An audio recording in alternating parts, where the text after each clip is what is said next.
Bismillahirrahmanirrahim. Assalamu alaikum. Hello viewers, welcome once again to my channel.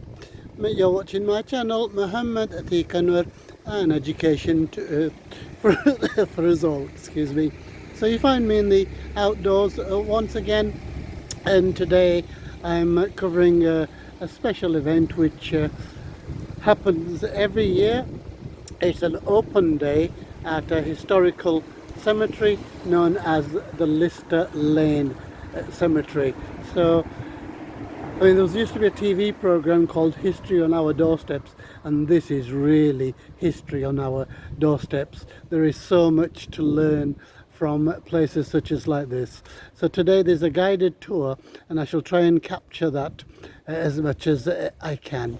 So, नाजरीन खुश आमदीद, मेरा नाम है मोहम्मद अतीक अनवर और आप देख रहे हैं मेरा channel Mohammad Atiq Anwar and education for all. आज मैं एक दफ़ा फिर आउटडोर्स पे हूँ और एक जगह आया हूँ जो मैंने आपको बहुत दफ़ा दिखाई है और ये बहुत तारीख़ी है। ये है जी यहाँ का बहुत बड़ा कब्रिस्तान, और यहाँ जो लोग दफनाए गए हैं वो क्या कहें, छोटे से लेकर बहुत बड़े बड़े लोगों तक है। तो गाइड होगा, वो टॉक करेंगे, तो मैं कोशिश करूँगा जी अगर हुआ तो ट्रांसलेट करूँगा, अगर नहीं तो नहीं बना समझा तो फिर सॉरी इंग्लिश में ही होगा। ओके जी, कैमरे की रुख तब्दील करते हैं तो दिखाते हैं हम कहाँ हैं। So I'll turn the camera around and show you where we are. So this is Lister Lane, viewers, and as you can see it goes right to the bottom, and that is what I've covered before. Today we're at this side of the cemetery. Previously I have shown you it from Gibbet Street, but as you can see it is opposite the Crossley residence. In my time used to be known as Bellevue, and now it is known as Crossley House. Okay, so I'll show you some of the signage that is here. So it is actually what's known as a Commonwealth war grave, and you know, as such it contains many graves from the Commonwealth. Okay, so नाजरीन ये है जी Leicester लेन, इस तरफ है क्रॉसली residence जिसे आजकल क्रॉसली house कहा जाता है, तो पहले इसको बेलव्यू कहा जाता था। ये जो कब्रिस्तान है इसे कॉमनवेल्थ वॉर ग्रेव्स भी कहा जाता है, क्योंकि यहाँ के जो कॉमनवेल्थ कंट्रीज़ हैं जिन पर बरतानिया ने हुकूमत की उनके भी ग्रेव्स हैं। अच्छा जी, अंदर जाते हैं तो इंतज़ामिया से बात करने की कोशिश करते हैं। नाज़रीन, हम बहुत खुशकिस्मत हैं कि हमारे लिए ये जेंटलमैन जो हैं, ये इनका नाम है डेविड ग्लोवर, तो ये इस इदारे के चेयरमैन हैं, तो इन्हें काइंडली ये इंटरव्यू देंगे। So viewers, I'm really delighted that what can we say, the main man, the person who set up this organisation, Friends of Upward Lane Cemetery, is going to give us a little bit of information by way of introduction. So we will ask him about the organisation and how people can get involved. David? Good afternoon and welcome. It's good to see you here again. Thank you for coming. We have an open day to learn about some of the people who are buried here in this cemetery today, on a Sunday in June when the weather is not much like summer, but we don't worry about that. The Friends of Lister Lane Cemetery was founded 25 years ago and has been a public charity for most of that time. And in that era, we have done a lot of reclamation of a Victorian cemetery which was in a situation we might call a wilderness or a jungle. And since that time, we've tried to cut back a lot of undergrowth, get new gates put back on the cemetery, put information boards and seats around the place, and try and interpret what we do here. So we have a website, we also have a Twitter feed, or it should be an X feed of course now, which we tweet and tell people about various people buried here. And today it's going to be... And Facebook as well, don't forget Facebook, David. Facebook. So it's the Friends of Lister Lane Cemetery, and we're just a small group trying to keep our control over a small patch of land which was really out of control, and it's now under control. But we have to bear in mind also that there are other aspects. We have to be aware of the green aspect, that we have to maintain a suitable environment for creepy crawlies and small animals. So we can't have everything pristine and tidy and very neat, but we do our best to compromise between the two. And there's a lot of maintenance to get things balanced. Of course. Can you tell us about how people can get involved and what you... Yes, we have a small team of workers who help us with gardening work of different kinds. We have all sorts of jobs to do, from mowing and trimming through to light gardening, and also doing a little bit of research into the families and the people buried here. Wow. So we're constantly looking for new volunteers, and if you're interested, we'd be most glad to hear from you. Excellent. So you can have a look. You'll find us online under Lister Lane Cemetery in various guises. Thank you very much, David. All right? Thank you. Thank you. So I hope you found that very useful, viewers, from Mr. Glover, David Glover. So there are various plaques of information in the cemetery. This one is dedicated to the Crossley family and all the contribution that they have made to Halifax. नाजरीन, उम्मीद है आपको mister Glover की talk मालूमाती हुई होगी. तो इस cemetery में ऐसे प्लैक्स बहुत से दिखाए जाएंगे जो यहाँ की तारीख़ बताते हैं. ये एक फेमस फैमिली, मैंने आपको कितनी दफ़ा इसके बारे में बताया, क्रॉसली फैमिली, जिनकी रिहाइश भी नीचे है, उसके बारे में है. और दूसरे प्लैक्स भी, बहुत से प्लैक्स हैं जो इंफॉर्मेशन देते हैं. So I'll just pan around once again. So just as we come in, this plaque is here, and then of course, you know, there are many graves, and you know, one of the things that that is here is the Crossley plot. So all the Crossley family is buried in these graves here, and I think there is room for one or two more.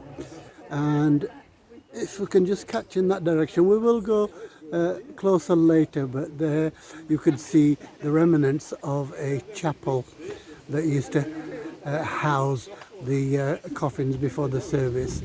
नाजरीन, यहाँ जैसे मैंने बताया, बहुत से लोग दफनाए हुए हैं, गरीब से लेकर क्या कहें, बहुत बड़े बड़े industrialist.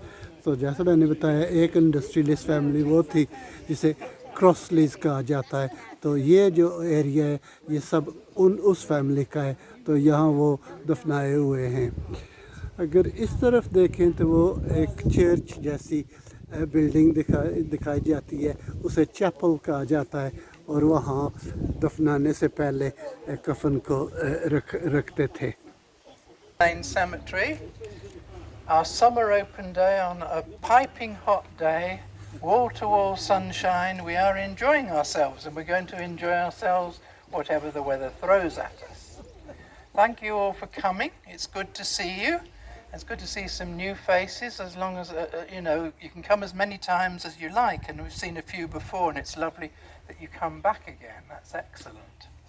So in a short while, Stuart and I are going to lead two separate tours, and I hope we can agree to divide into two little groups, and one of us will go in one direction, and the other will go in the other direction, and never the twain shall meet. See how we go. So the cemetery here was opened at the end of 1841. It's not a municipal cemetery. It's a cemetery that was founded by a private company, a group of people locally who found that their chapels were filling up, their chapel yards and their churchyards were filling up in the centre of Halifax, and they decided to found a cemetery away from the centre of the town, in fact on the edge of the countryside, if you can imagine that. In the 1830s, 1840s, hardly any buildings around here then.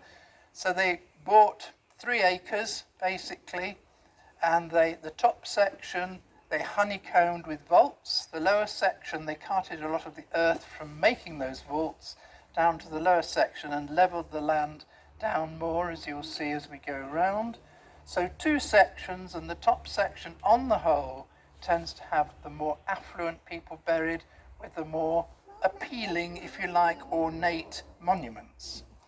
You will notice, and it's important I mention this to you now, that we have a red and white tape across some of our paths. This is for safety, health and safety, simply because we have an issue with the safety of the remains of the chapel building. At the turn of the year, more or less New Year's Eve, there was a big storm and it brought down some stone from the far side, and it means we can't go close to the chapel until the council, who still own this cemetery, repair it, and they have promised to, so we're thankful for that. But we wait to see when it will be. So there are sections, unfortunately we can't venture today, but never mind. The cemetery flourished through the latter part of the 19th century. By 1900, it was fairly full. Nearly all the plots were taken, and most of the burials thereafter were in graves which were already owned by people, and just a few new ones. So little space, and by the 1950s the cemetery company was basically defunct. It went into liquidation, and the Calderdale, or the forerunner of the Calderdale Council, Halifax Borough Council, took it over, and it became just another cemetery. And it was not really well looked after. It had issues around the fact there were hardly any people wanting to be buried here by that time, and so by 1963 a decision was made to close it. And the very final burial here in this cemetery took place in this grave right next to me here, Catherine Ratkowski. She was the last person buried here in the spring of 1963. No more burials since. After that time, the site got abandoned, the whole area became basically derelict, and situation was it became more or less a no-go area. Crime was rampant, the gates had disappeared, and it was a mess. Mike has some pictures to circulate, two pictures to circulate of what the cemetery looked like before 2000, when the Friends group was founded. Harriet Dell, who was our founder, along with one or two others, founded a small group which became a charity and had this site registered as an historic park and garden, grade 2. That gave it some protection, because at that time in the 1990s there were issues around it possibly being redeveloped, either completely flattened to become a car park with, say, a supermarket or whatever. Anyway, that didn't happen because Harriet Dale got the Friends of Lister Lane Cemetery together just 25 years ago, and we worked from there to get this place up and running again. It's not a pristine garden. We have to account for the fact there are small birds and beasties and little tiny creepy crawlers as well. We have to allow for them to live and places for them to go. And so it's a balancing act. It's a green lung in west central Halifax. We aren't open every day. At the moment we have issues around the safety of the chapel, so we're having to be closed most of the time. Normally we're open on a Sunday morning and on a Wednesday. We run simply as volunteers, and when I talk about volunteers, I must say that we've been working hard on this site for many years, and then last year we were very grateful to be awarded the King's Award for Volunteer Service. Mike has a sheet about that which he will circulate. Can you make sure that the sheet gets back to, all the sheets get back to Mike at the end, please? Thank you. So we had an event down at the Town Hall in March where the Lord Lieutenant presented us with a very fine crystal pillar engraved with the King's Award on it. And down to London went Sue and I in May for the Buckingham Palace garden party, which was very special. We were a bit overwhelmed by it all, and we were only representing dozens of other people who've put many, many hard hours of work into this site. So we are looking for volunteers all the time to help keep this site running, and and I'm glad to say we've got one or two new ones recently. Anything from light gardening to slightly heavier work, pushing a mower and so on. Some of it's quite straightforward. Some of it's a bit less straightforward. But if you're interested, we'd be very glad to hear from you. So I'm David Glover and I'm the present chair of the Friends of Lister Lane Cemetery. Stuart is the manager of the site, and we're both going to lead separate tours.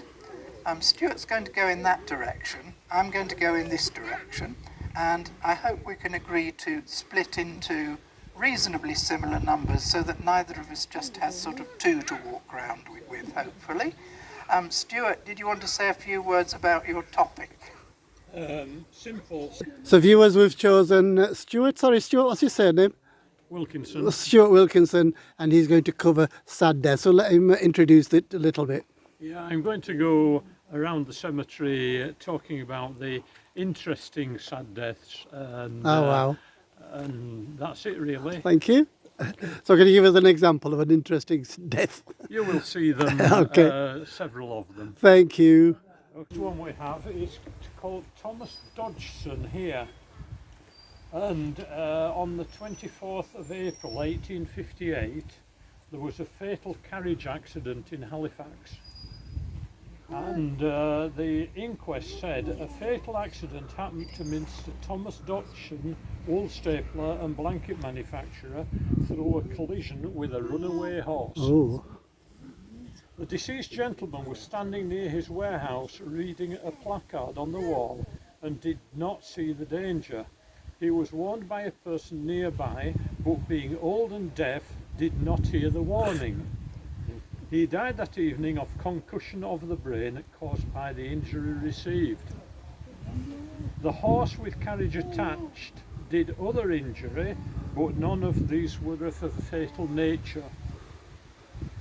The career of the horse was halted by collision with a street corner. Oh dear.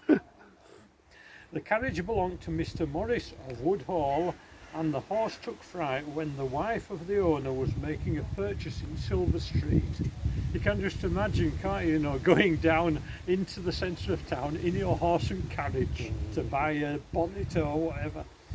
It is fortunate that there was no one in the carriage, and the coachman narrowly escaped with his life, and a verdict of accidental death was returned. Well, I will point the grave out. This grave here is James Aubrey Fielding, who died on the 3rd of March 1879, and a death from drowning. An inquest was held on Wednesday last at the Carpenter's Arms in Ossett, touching the death of Mr. James Aubrey Fielding of Prospect House, Ossett. Sarah Bailey said she was the housekeeper to the deceased, who has suffered a great deal from attacks of rheumatism. He had been confined to bed for nearly 3 weeks, but on Saturday the 1st he got up seemingly much improved. He went out and returned all right. He raised early on Monday and went to business. Witness was not aware of anything to depress or trouble him. Nanette Fielding gave similar evidence, and John Danley said he had seen him in his office, where witness was a cashier. On the day in question, and later on in the day, he saw him standing by the riverside about half a mile below the works, and dressed as he had last seen him, but without his hat. Deceased had been annoyed at having to pay a portion of the cost of repairing Horbury Bridge. A little girl called Asenath Richardson spoke to say deceased trying to pull a stake out of a sloping bank of the riverbank, but she did not see him fall in. George Berman of Vulcan Road, Dewsbury, said he was going along the edge of the river near Low Mill when he saw deceased in the river, about 2 yards from the side. He got a boat hook and pulled the body out and waited until assistance arrived. A verdict found drowned, probably by accident, was returned. I think that was a nice way, really, because to me it sounds as though he actually did himself in, but that's another thing. And those are to remind me where I'm going. Sad, isn't it? Anyway, this one, to my mind, is one of the most amusing ones that we have, if you can say that death is amusing. And it's of Henry Dalton, who died November the 17th, 1892, aged 82 years. And, oh sorry, just a second. Ellen drowning case. And this is lost his life in the fog. There are depressing features in connection with the death of Henry Dalton, aged 82, of Elizabeth Street, Elland. At the coroner's inquiry held by Mr. Barstow at the Halifax Infirmary on Saturday evening, evidence was adduced to the effect that Dalton, who won his living as a basket maker, was found in the Calder and Hebble Canal at Salter Hebble early on Friday morning. He was seen by a servant of Messrs. Holdsworth's the night before, proceeding along the towpath, and it is surmised that in the fog he walked into the water. Oh dear. Owing to his extreme age, he walked with a stooping attitude. There was nothing to show that he had come to his death through foul means. The verdict was death, probably accidentally falling into the canal in dense fog. You shouldn't laugh really, but it's quite amusing. But and there, I can't take you to show you, but it's right over in the far corner. And this here we have an illustration of it, and it is Herbert S. Booth at this. And he was called Herbert Shackleton Booth, and he died on the 30th of March 1877. And it says a fatal accident in Manchester. On Saturday, an inquest was held by the city coroner, Mr. E. Hereford, on the body of Herbert Shackleton Booth, aged 45. A clerk, he was a clerk and late of 18 Clarence Street, Ardwick, Manchester, who was killed at Victoria Railway Station on Friday night last. He was knocked down by a train as he was attempting to cross the lines contrary to the rules. The jury returned a verdict of accidental death. So, again, 1877, that's fairly early in the days of the railways, and probably people weren't really aware of how they should behave in a railway station. And if you go to Victoria Railway Station today, which I'm going next week I think it is, it's quite open. You can imagine that it would be fairly easy to do that.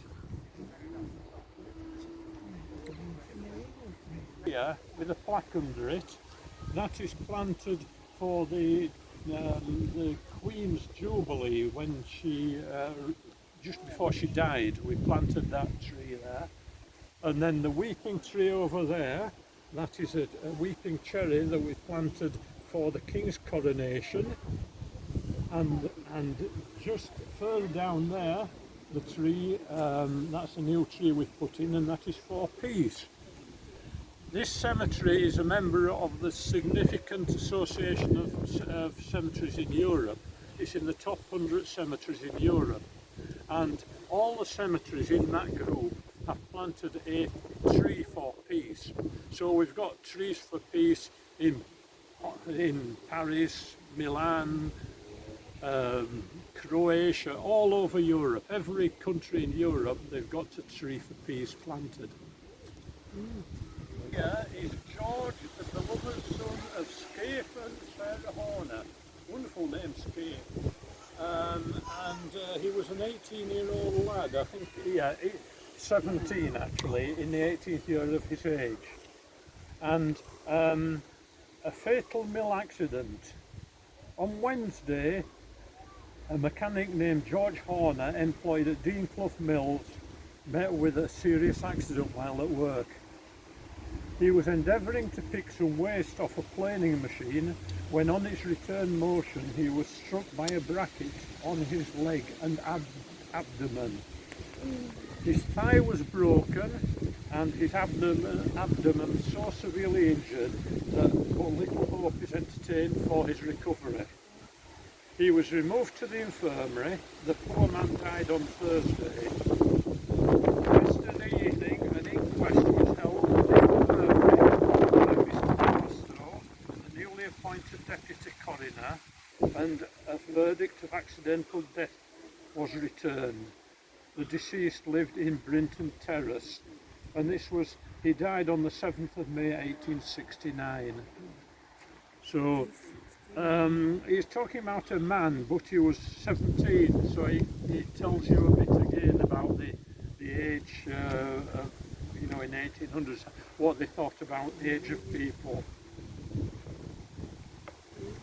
One is James Earnshaw. Unfortunately there's no stone, but this is where he is buried.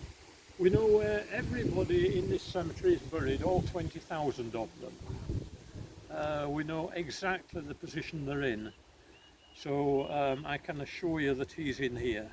On the 20th of September 1877, and it was a shocking accident in the Beacon Hill Tunnel. At the Station Hotel on Tuesday, Mr Hill, Deputy Coroner, held an inquest on the body of James Earnshaw, 31, whose death occurred on Saturday night. The circumstances are as follows. The deceased was employed as a night watchman on the Beacon Hill Tunnel and went on his duties as usual on Saturday evening. He and the other watchman, named William Randall, were placed about 70 yards distance from each other, and each had a fire. Earnshaw was last seen alive by Randall at around 11 o'clock at night. Towards 2 a.m. the following morning, Randall noticed that Earnshaw's fire was getting low and called out, but received no answer. He then went up to the place and found Earnshaw dead on the forefoot, which is the old name for a railway line, having been run over by a passing train. The man had a severe cut behind the right ear, which has been run over by a train. I think that's a bit more than severe cut. The jury returned a verdict of accidentally killed by a passing train. Now it just makes you wonder, why on earth did they have watchmen in the tunnels? I just couldn't understand that. And we're standing in here where there are no stones. This is where there are a lot of public graves. And in a single grave cut in these public graves, you'll quite often find 30 bodies. So there are a lot, there's about 2,000 people in this section here. There's no record of them, and they are forgotten people in effect. So what we are going to do this autumn is we're going to flood this whole area with daffodil bulbs. And we've got the West Riding Stone Carvers Association. They are creating a monument that we can put on here to remember these forgotten people. We can't name them all, of course, but we are going to remember them as a whole. These were called public graves. They were never called paupers' graves, which is a nicer term in my view. So it's going to be really nice in the spring. We're going to have, as I say, daffodils and snowdrops and all sorts of things like that. Norcross Burrows.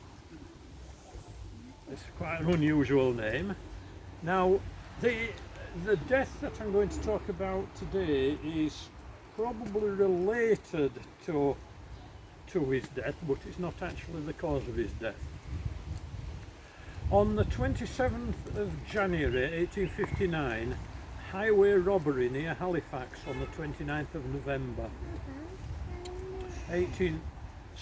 highway robbery near Halifax on the 29th of November 1856, but Norcross died on the 27th of January 1859, so it's a couple of years later. However, shortly after 6 o'clock on Thursday night, Mr. Norcross Burroughs, a printer of Halifax, was attacked and robbed on the highway near Bradshaw, a short distance from the town, by three men having their faces blackened. Now, whether they had masks on or whether it was just charcoal or do whatever. Mr. Burroughs is a shareholder in a new mill recently built at Bradshaw Lane and has been in practice to go to the mill every Thursday, sometimes with considerable amounts of money, to pay the contractors. He was proceeding to the mill on Thursday night on horseback and had arrived as far as the junction formed by the roads leading to Illingworth Moor and Bradshaw Lane, when he encountered the three men. One of them knocked him backwards over his horse and he alighted upon his head on the road. The other two held him by his arms and attempted to strangle him with his scarf, whilst the man who knocked him down was held his hands over his eyes and rifled the contents of his pockets, which fortunately consisted of a few shillings, some keys and a knife. Disappointed at finding their booty so small, the ruffians brutally kicked him in the side, blood flowed from his mouth, nose and ears, and he called for assistance, and his assailants were about to give him another kick when they heard the sound of approaching footsteps and ran off. Mr. Burroughs then attempted to remount his horse, which was quietly grazing a little distance away. But the saddle girths had been cut, and on putting his foot in the stirrup he fell to the ground. He was very badly injured, but it is hoped not fatally. But when he was in his 32 or something and he got a good beating like that, it just makes you wonder if that was partly the cause of his death. And he's buried here. Hartley, I've not got a lot about him. George Hartley. He died on the 18th of August 1882. Yesterday morning, George Hartley, a wool stapler of Stirling Street, Halifax, who had long been ailing, committed suicide by hanging himself by a handkerchief to the bedpost of his bedroom. He was 62 years old. Now, how do you hang yourself by a handkerchief from a bedpost? Now, it's not the only case, because we've got one further up there. A guy that was an American gentleman, and he'd come over here and he was depressed and he hung himself by a handkerchief off a bedpost. So they must have had very different beds or very different handkerchiefs in those days. Maybe a four-poster, I'm guessing. Well, I just don't understand it. Been a magician. Yeah. Yeah. So yeah, some of the things that you see as you're going around and read, you know, you're thinking that doesn't make sense. How are they going to do that? On the 23rd of February Robert Nutter. 1887, and he actually fought at the Battle of Waterloo. He was in the Blues and Royals, which was one of the very fancy brigades that you see around Buckingham Palace, sort of thing, on the doing the parade. And he actually fought at Waterloo. His great grandson, he's called Fred Shelley, who lives in Australia, and he has been here and put Robert's Waterloo medal actually on the grave, and we've got photographs of it. Waterloo medals are very valuable medals. This is Wilfred, son of Sam Battyman. I love his name even, but when you look at it, also Hannah, wife of the above Sam Battyman, also Margaret his wife, also Mary Hannah his wife, also Mary Jane his wife. 4 wives, and then he died when he was 83 years old, so he must have had a good life. But the thing, first of all, you think, well, was he murdering them for the money? But I've done quite a bit of research, and I can't find that any of them had any money. So it didn't seem to last long anyway, let's put it that way. He must have not liked them and decided, well, I don't know. We've got Joe Bentley, aged 4 years and 8 months, son of Job Emma Bentley of this town, who on returning from school on the 24th of May 1860 was instantly killed by a fall of planks carelessly piled in Delft Street. Now there's a few things there. Joe, he was 4 years and 8 months, and he was coming home from school by himself. In those days, you can't imagine that children of that age would be going to school, for one thing. But then, if you look at this, the carelessly is written in italics. Now, Joe's father, Job Bentley, was in effect the coroner of the town, and he's really placing blame on the builders by putting it like that. He's pointing the finger very, but of course they wouldn't be able to sue it.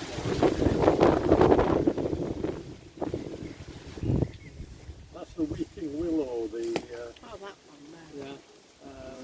seeing how, that's a sign of grief. Or urn is remembering the Roman funerary urns. Yeah. And the veil is there, the veil between life and death is very close. And that is where the saying "gone to potters" come from. No. Anyway, sorry, that's not what we're talking about. Oh, yeah. William Lord of Shelf here. After dinner, he had gone into the garden to pick a few cherries from a tree which stood in front of the house. He stood on a flagstone fence and slipped, falling with his neck against the fence and breaking the vertebrae. He died around 6 a.m. the following morning. So don't go in your garden trying to pick cherries on the top of a stone wall.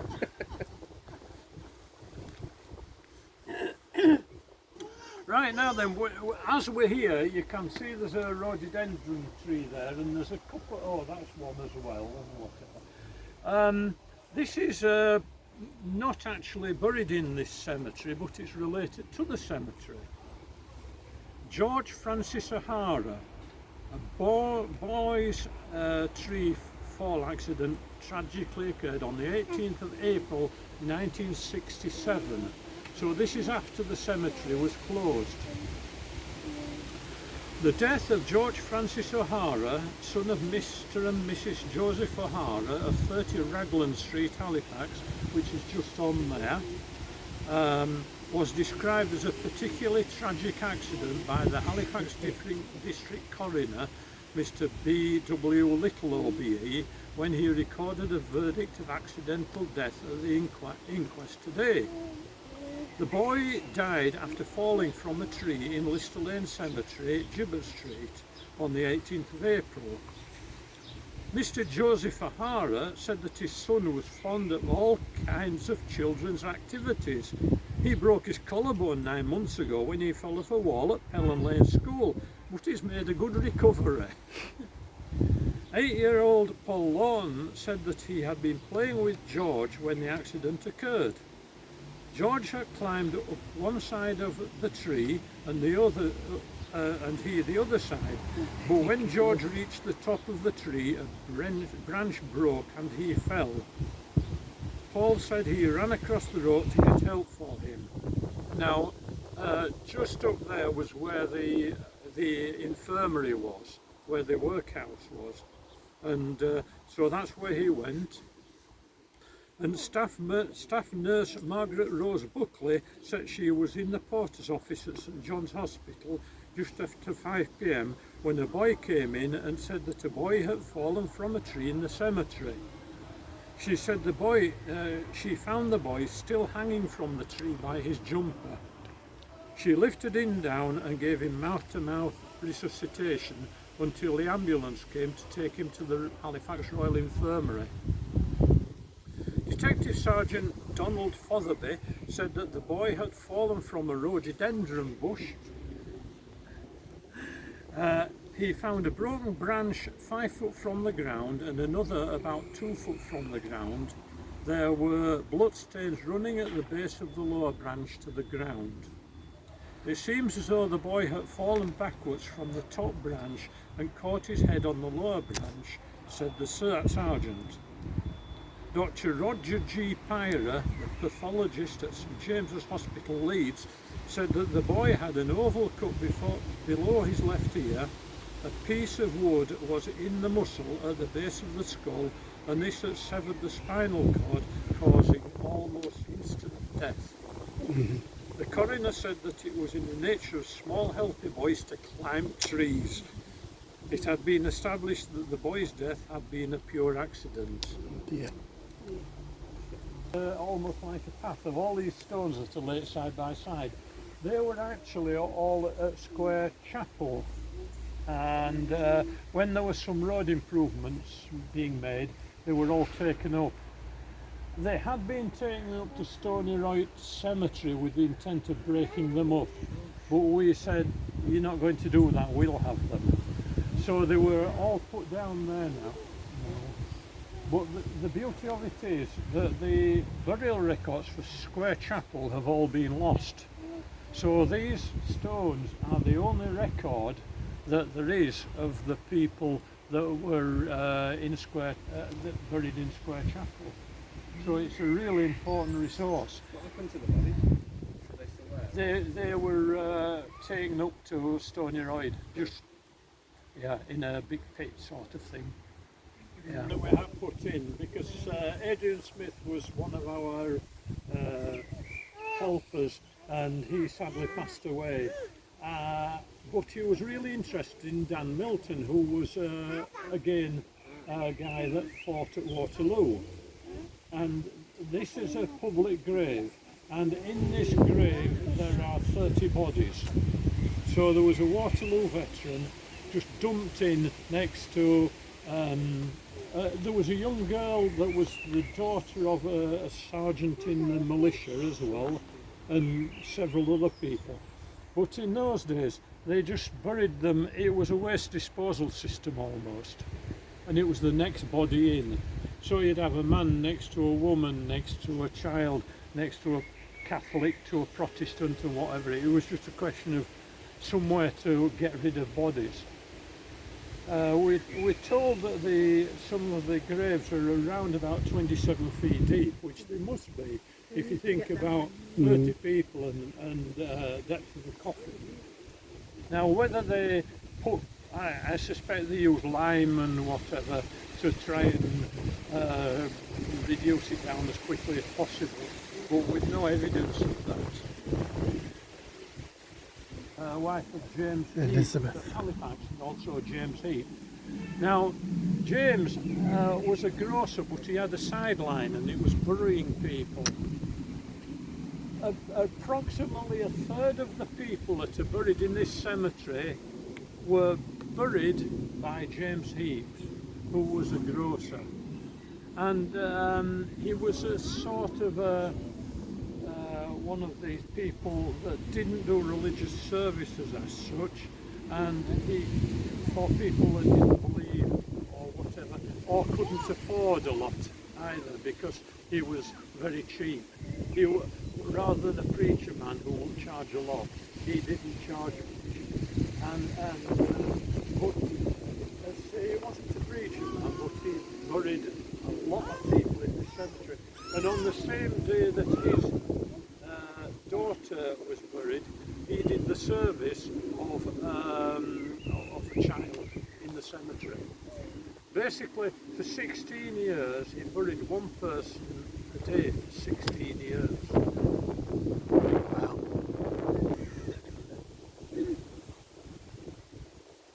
This is, in this grave here, there's no stone unfortunately, but this was Wooler Jenkinson. His surname was Wooler, which is quite unusual, on the 26th of July 1855. And a Halifax thunderstorm, loss of 2 lives. On Wednesday, an inquest was held at the Crown and Anchor Inn on the body of Wooler Jenkins.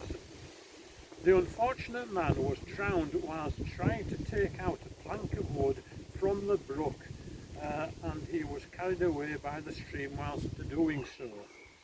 Apparently there was a plank of wood that was blocking the Hebble Brook and slowing the flow down, and he was trying to get it out. And the body of the deceased was found by a man called Hanson of Sigel Hall. He with a great difficulty succeeded in drawing the body to the edge of the water, which he found dreadfully cut and bruised.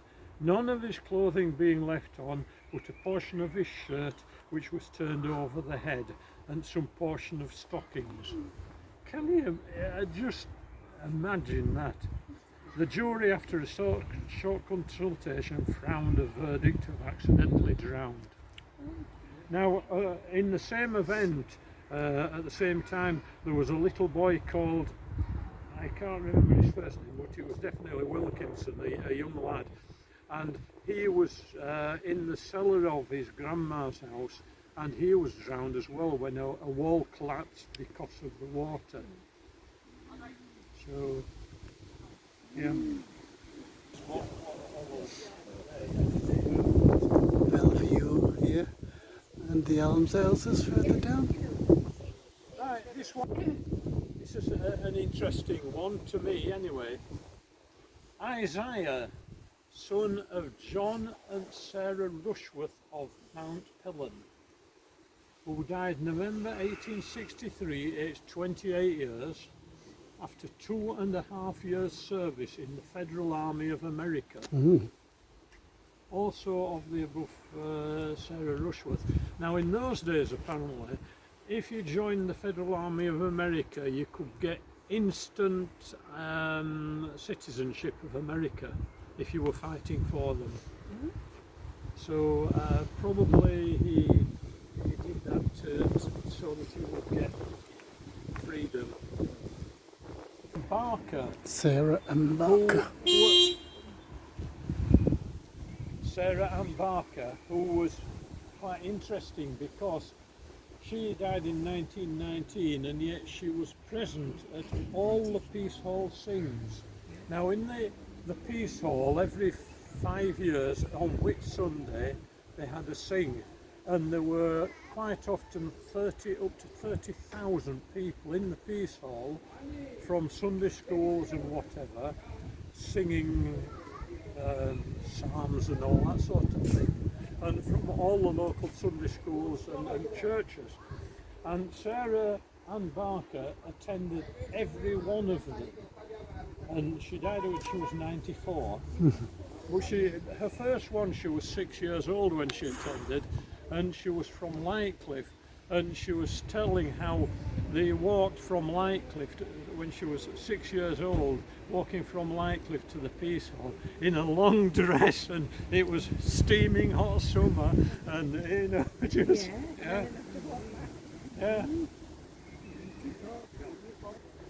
The names, some of the names that we have in the cemetery are quite interesting.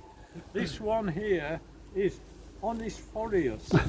Onesphorus Riley. Good name, that, isn't it? Who died in 1908. I don't know what he's, they would probably call him one or something. I can't imagine Onesphorus. Ain't it? Well, I've never noticed that one. Or rough. I haven't. Or rough. Oh, Thomas Battle. yeah.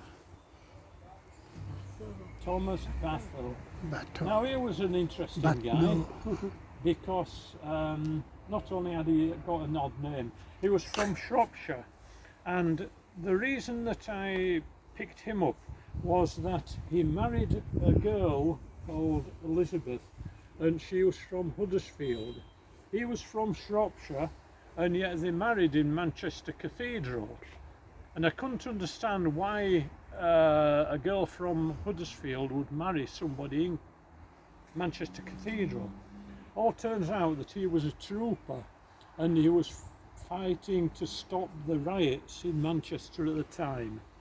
And the lot in Manchester, they were rioting all the time, you know, as they still do probably, but they, so the troops were there.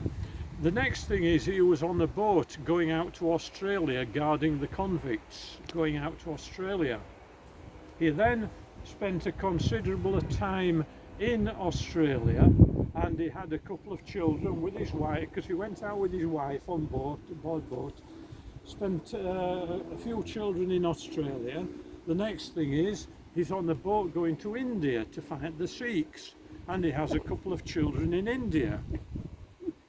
He then came back as a Chelsea pensioner, and he set up as the landlord of the Isle of Skye Inn, which is right up on the very tops of the moors between Meltham, Holmfirth and Greenfield. It's as high up as you can get at Wessenden Head. And he was the landlord there for quite a while. But the beauty of it, the reason that I know so much about him was that he was always getting done for serving beer when the religious services were on, for gambling and all sorts of things, because it was an ideal spot really for it. And another thing is as well, it was a popular place for people to go walking on a Sunday. So you would get a report in the newspaper saying how the group from Holmfirth had walked up to Mr. Batho's public house, and it was a wonderful day, and they had some marvellous food, and it was served by the landlord's wife Elizabeth, who was sweating profusely as she served the food. It said in the paper. Anyway, the next thing is he lost his license. They eventually got fed up of his misbehaviour, so he came to Halifax to take up a job as a tailor, which was what he was before he went in the army, and he served in Halifax. So that's why he's buried here. And his daughter Emma, I think Emma was born in Australia, and Hannah Maria was born in India, I think it was, from memory. Wow. So they're quite, and they're buried in here. Wow. Yeah. The other thing is, of course, thinking about it, in those days, it would take 6 months more or less to get from here to Australia on board boat, you know. Is James Ernest Benn. This is another sad death that you can see. James Ernest, son of Ernest and Emma Benn, born 18th of October 1899, died 5th of May 1914. Now, Benns are a removal company in Halifax, and I believe they're still going. And he was a 14-year-old lad on a bicycle, and he cycled to Leeds, and he was overtaking a tram when there was a tram coming in the other direction. And bicycles and trams don't like one another, and he was killed by that. But again, in 1914, for a lad to be cycling over to Leeds. I do hope you enjoyed that, two of you. So as you can see on here, there's another plaque showing you all the different categories of people, and also the graves of some famous ones, such as the Crossleys.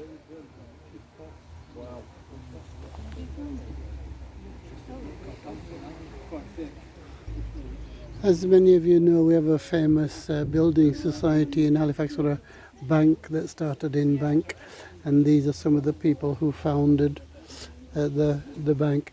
नाज़रीन, Halifax जो है उसकी एक banking system, उसे building society कहते हैं, उसके founders भी यहाँ दफनाए हुए हैं.